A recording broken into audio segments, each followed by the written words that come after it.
د دې ماشوم چې د ټوله فیملی وړه شوې ده نن سبا په سوشل میډیا باندې د پوسټ او تصویر چې دا وایرل دی نو په دې لپاسه لیکل شوي دي کم کس چې دی نیولی دی نو هغه پې لپاسه چې دی دا لیکل کړي دي هغه وایي دا هغه ماشوم دی چې د ټوله فیملی چې دا وړه شوې ده د پلار چې دی هم دغه سیلاب وړی مور ول هم وړې ده خور او ورور دغه شانتې کور او د دې چې کم څاروي دي نو هغه مکمل چې دی دغه سیلاب چې دي وړي دي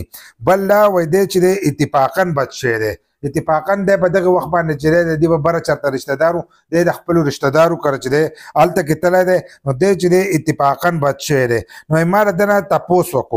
تپوس وکړو چې کله ته ما تپوس وکړو نو دی एकदम چې دی په جړا باندې شو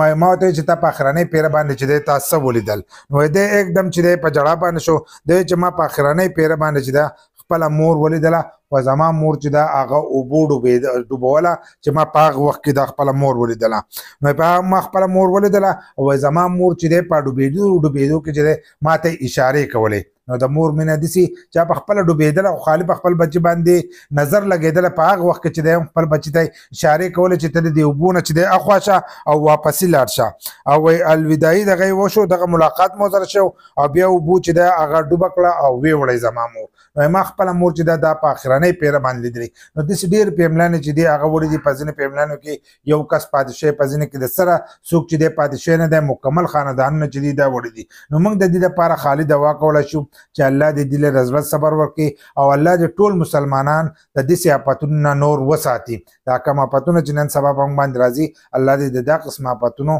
او سیلابونو د دې نه د نور موږ الله وساتي نو ټول به دغه دعا کوو نور خو موږ د دې دپاره هېڅ هم نشو کولی هر چا چې وس کېږي نو څه نه څه امداد کول چې دي د دې سره پکار